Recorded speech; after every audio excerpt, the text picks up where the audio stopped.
I am Marc Silber. I'm a photographer and author here in Carmel, California. It's so good to have you guys. I am super stoked to bring on our guest, Cory Richards. He's a National Geographic adventurer. He's an expedition photographer and alpine climber. He's also generous as a teacher, both about photography and about life. Thank you for joining us on Advancing Your Photography. It's so awesome to have you with us.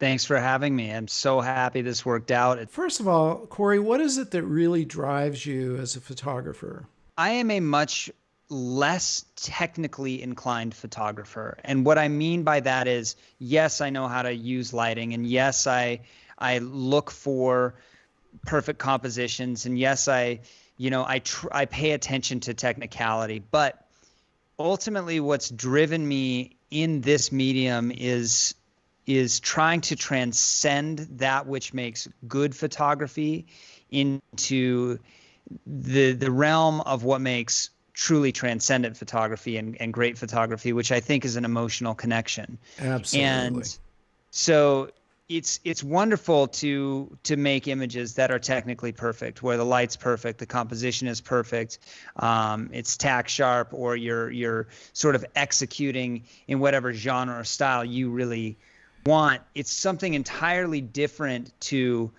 take all of those components, all of those things that we know that make good photography, and throw them out the window and try to make images that, incorporating those principles, of course, but being more inclined towards the emotive substance and the emotional substance that images can have. And so it's funny, a lot of times people use the word raw when they're describing my photography. And for a long time, I felt like that was kind of like almost an underhanded, it's like a compliment that's not really a compliment.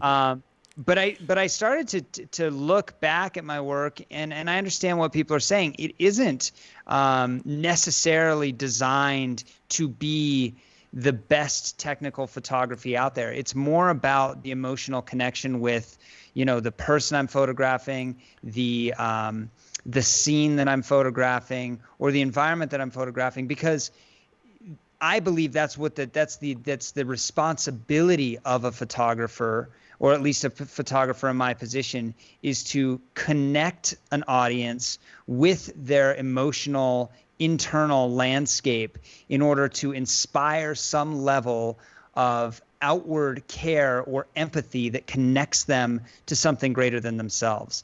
So totally. I'm very willing to forego the perfection for a perfect moment, if that makes any sense. No, I'm totally with you. What you're saying is you're not a geek, and you're using your camera as a tool to tell that story with an emotional impact, which is really what this art form is all about. It's not about the perfection of technical details.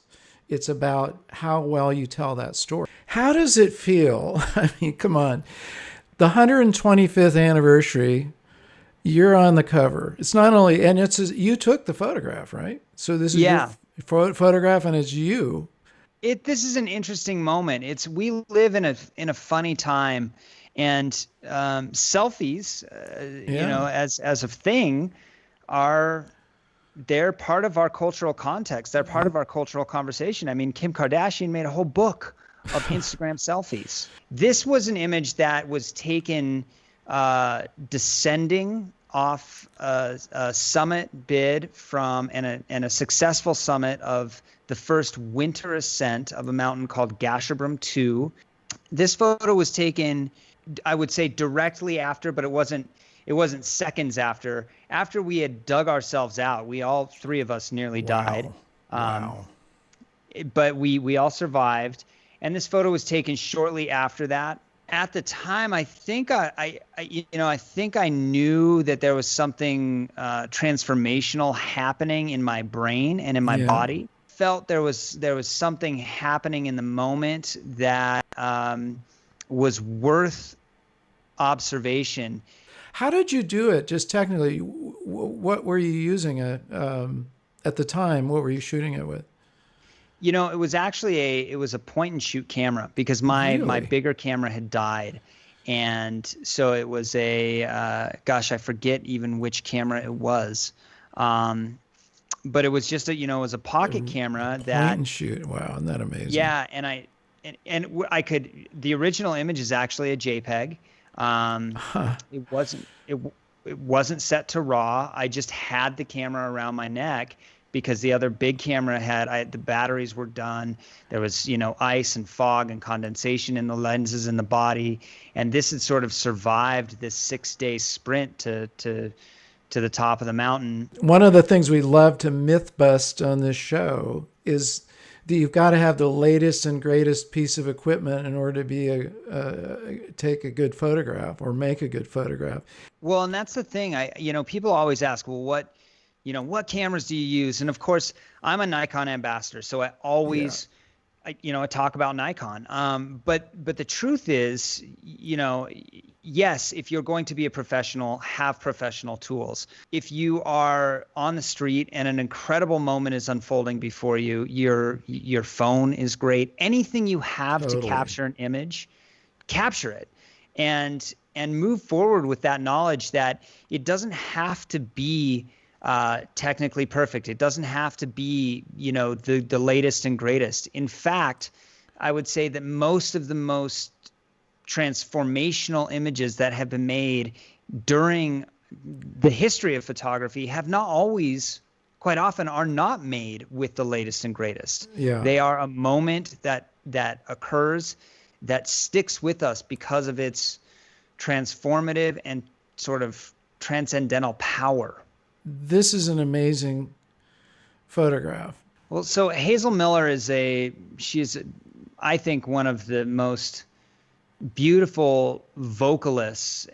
I wanted to celebrate Hazel the way I understood her as an artist. And so this was part of a personal project that I did called Icon, which was a collection of these incredible sort of under the radar people that live here in Boulder, Colorado. And I wanted to celebrate her in this image in the way that I imagined her on stage. Mm-hmm. So it's almost meant to look like stage lighting, not quite as dramatic, not quite as contrasty, but the way this is lit. And again, this is so important for people. People always want to know, they think they need 18 lights to make a great image. And the truth is, at most, you need one.